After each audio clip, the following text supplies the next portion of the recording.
மற்றவங்களுக்கு சேவை செய்யறதே ஒரு யோகம்னு நம்ம மகான்களும் மகரிஷிகளும் சொல்லியிருக்காங்க.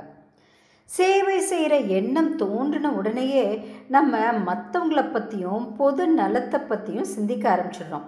மற்றவங்களுடைய தேவையை பூர்த்தி பண்ணணும்னு நினைக்கிறோம். அவங்க வாழ்க்கையை ஆராய ஆரம்பிக்கிறோம். நம்மளை பற்றிய சிந்தனையை விட்டுடுறோம். அப்போது சுயநல உணர்வு நம்மளை விட்டு விலகுது. நம்மளையும் அறியாமல் அவங்க மேலே அன்பு பிறக்குது. ஒருத்தங்களுக்கு ஏதாவது தொண்டு செய்யணும்னு நினைக்கிறப்பவே நம்மளை விட்டு வெறுப்பு, பொறாமை, உயர்வு மனப்பான்மை மாதிரியான தீய குணங்கள் போயிடும். நம்ம மனசு தூய்மை அடையும், கருணை பெருகும், பரந்த மனப்பான்மையும் தாராள மனசும் ஏற்படும். இப்படி மனசு தூய்மை அடைகிறப்போ இறைவன் அங்கே குடியேற வழிவகுக்கிறோம். நம்ம எல்லாரும் ஒன்று அல்லது ஒரு குடும்பங்கிற ஒன்றுபட்ட உணர்வு மேலோங்கும். எல்லாருக்குள்ளேயும் இறைவன் இருக்கிறத உணர ஆரம்பிப்போம்.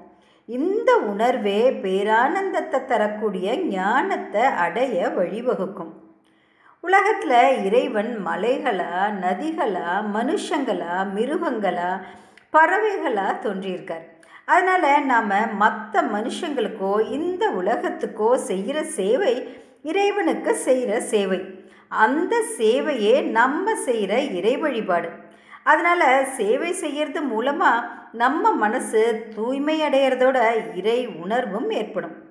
விருப்பு வெறுப்பு இல்லாமல், தன்னலம் கருதாமல், பிரதிபலன் எதிர்பார்க்காம நான் கொடுக்குறேன் அல்லது சேவை செய்கிறேன், நான் உங்களை விட உயர்ந்தவன்கிற நினைப்பு இல்லாமல் தன்னடக்கத்தோடு சேவை செய்ய பழகணும்.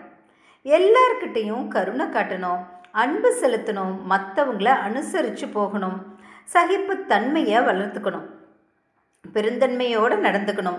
மனுஷங்களுக்குள்ளேயும் இந்த உலகத்துக்குள்ளேயும் உறைஞ்சிருக்கிற அந்த இறைவனுக்கு தொண்டு செய்கிறதா நினச்சி நம்ம சேவை செய்கிறப்போ நம்ம செய்கிற சேவையே இறைவனை அடைய நம்ம செய்கிற யோகம் ஆகுது.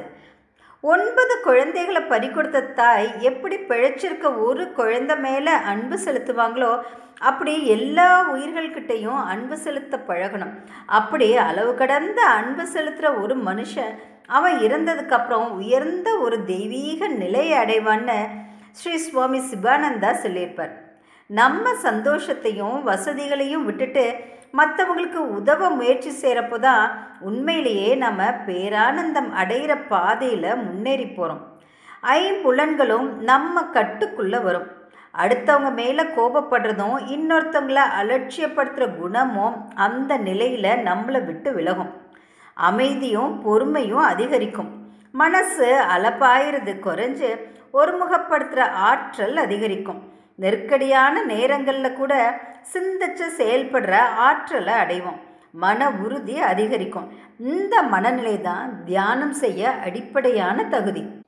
விருப்பு வெறுப்பில்லாமல் சமநிலையில் இருக்கிறது நம்மளுக்கு நிலையான சந்தோஷத்தை தரும். இந்த சந்தோஷத்தை எவ்வளவு கொடுத்தாலும் நம்மளால் வாங்க முடியாது. இந்த பேரின்பத்தை 3 லோக செல்வங்களாலேயும் அடைய முடியாது.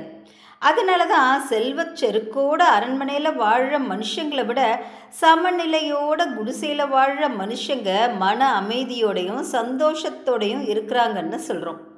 நம்ம ஒருத்தருக்கு தொண்டு செய்ய முடிவு பண்ணிட்டா அவர் தேவைகளை பூர்த்தி செய்யவும், திருப்திப்படுத்தவும், சந்தோஷப்படுத்தவும் நினைக்கணும்.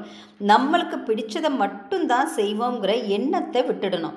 எல்லா உயிர்கள்கிட்டையும் இருக்கிற இறைவன்கிட்ட அன்பு செலுத்தலைன்னா, மக்கள்கிட்ட வாசம் செய்கிற இறைவனுக்கு ஆர்வத்தோடு தொண்டு செய்யலைன்னா, நாம் 2 மணி நேரம் மூச்சு அடக்கி இருக்கிறதோ, நாம ஜபம் செய்கிறதோ, விரதம் இருக்கிறதோ, தவம் செய்கிறதோ, ஓம்காரத்தை உச்சரிக்கிறதோ, பக்தி பாடல்கள் பாடுறதோ எதுவுமே பலனளிக்காதுன்னு ஸ்ரீ சுவாமி சிவானந்தா சொல்லியிருப்பார்.